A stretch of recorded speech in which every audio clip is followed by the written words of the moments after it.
Баршаңызға сәлем, қыздар, қалдарыңыз қалай? Бүгін сіздермен өте жұмсақ болып шығатын медовый торттың рецептімен бөлісемін. Видеоны түсінбей қалмас үшін видеоны өткізбей толық қараңыздар. Өте үлпілдек, жұмсақ болып шығатын рецепт, міндетті түрде жасап көріңіздер. Ең алдымен кремін дайындаймыз. Ол үшін құрғақ ыдысқа қантты ұнды салып, венчикпен жақсылап араластырып аламыз.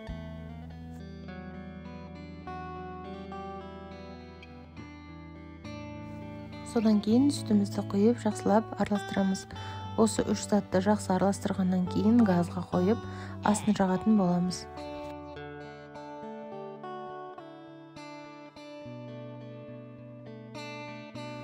Міне біздің ұнымыз, қантымыз, сүтіміз жақсы араласты. Оның ешқандай комочкасы қалмағаннан кейін астын газға орташа отқа қоямыз. Содан кейін біркелкі араластырып тұрыңыздар, асты жабысып қалуы мүмкін. Осылай араластыра отыра кремімізді дайындаймыз. Кремді барынша асты жабыспайтын ыдысқа жасаған жөн. Міне біздің креміміз дайын болды. Қоюлығы дәл осындай болған кезде оттан алыңыздар.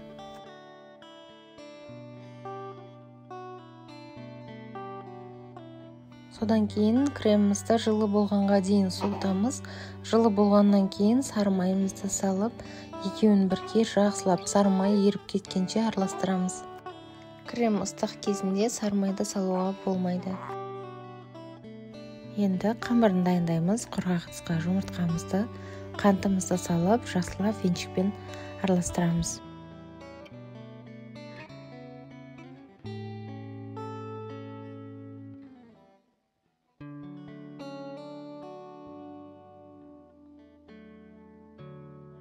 Міне жақсылап араласты. Содан кейін біраз қасық содаға, біраз қасық орташа қасықта уксус салып, екеуін араластырып осы массаға құятын боламыз.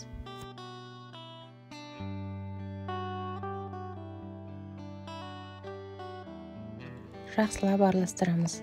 Аппақ болып көпіреді, яғни бұл реакцияға түсіп жатыр деген сөз. Ешқандай қорқынышты емес. Бұл массаны шетке қойып тұрып, енді медімізді дайындап аламыз. Ол үшін құрғақ ыдысқа медті салып, яғни балды салып, отқа қойып жақсылап қыздырамыз. Кішкене қасықтың ұшында ас содасын салып жібересіздер. Сол кезде біздің медіміз қып-қызыл болып, әдемі болып шығады. Ас содасын салғаннан кейін осындай реакция береді, яғни біздің балымыз көбік болып көтеріледі. Осындай қып-қызыл болғанға дейін жақсылап қозғап отырамыз. Балымыз қып-қызыл болғаннан кейін үстіне сары майды салып, сары май ерігенше жақсылап араластырып аламыз. Бізде дәл осындай түс пайда болады, өте әдемі қып-қызыл болып шығады. Енді бағана дайындап қойған массамызға осы медімізді ыстық болып тұрған күйде құямыз. Құя отыра венчикпен тоқтаусыз араластырыңыздар.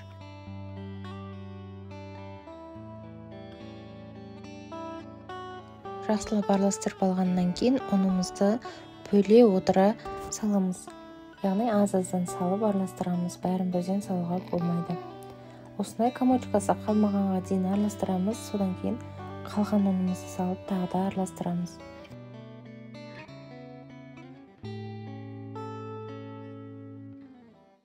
Жақсылап араластырыңыздар. Арасында ұнның ұнтағы, комочка қалмағанына көз жеткізіңіздер. Бізде дәл осындай консистенцияда дайын болу керек. Дайын болған қамырымызды енді 4 бөлікке, яғни 4 кесеге бөліп бірдей етіп салып қоямыз. Кесені үшін кішкене майлап аламыз. Сол кезде біздің қамырымыз қатты жабысып қалмайды кесеге.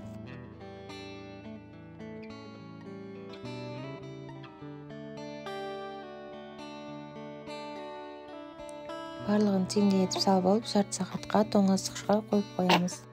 Жарты сағаттан соң осындай листімізді астын майлап, маргарин жағып, яғни одан кейін қамырымызды жайып пісіруді бастаймыз. Қолға кішкене жабысатын болады, сондықтан қолыңызды ұнға батыра отыра өстіп жайып алсаңыздар болады. Қатты ұн сеуіп тастаудың қажеті жоқ.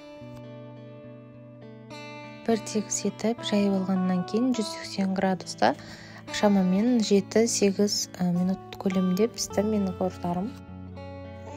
Міне менің корждарым барлығы пісті. Енді шеттерін осылай бір тегіс етіп кесіп аламыз. Шет жағын ұнтаққа пайдаланамыз.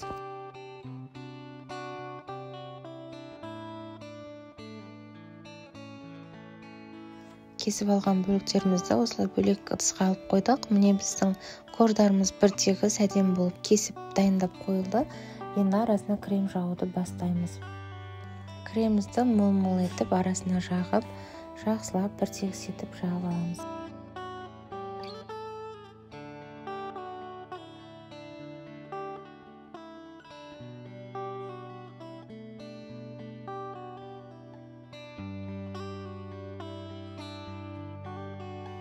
Кремімізді бір тегіс етіп, шет-шеттеріне де жанына да әдемілеп жағып шығамыз. Енді бетіне себетін ұнтағын дайындаймыз. Ол үшін жаңағы артылып қалған торттың бөліктерін блендермен жақсылап ұнтақтап аламыз. Егер блендер жоқ болса, сізде қолменен оқтауменен ұрып ұнтақтасаңыздар болады.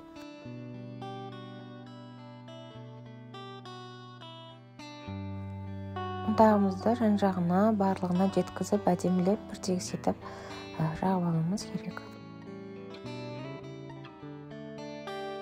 Міне біздің тортымыз толық дайын болды. Енді біз бұны 5-6 сағатқа салқын жерге бетін пищевоймен жауып қалдыруымыз керек. Мен тортым бір күн тұрды салқын жерде. Қазір кесіп көрсететін боламын. Өте дәмді, өте жұмсақ болып шығады. Жасап көрсеңіздер болады. Өте дәмді, үлпілдеп, дәмі ауызда еритін торт шығады. Кремі өте жақсы сіңіп, біздің тортымыз өте жұмсақ болып шықты. Видеодан байқасаңыздар, біздің тортымыз өте жұмсақ, үлпілдек, ауызда еритін нағыз медовый торт болып шықты. Жасап көріңіздер, үйдегілеріңізді қуантыңыздар. Менің каналыма тіркеліп, осы видеоның астына өз пікірлеріңізді қалдырыңыздар.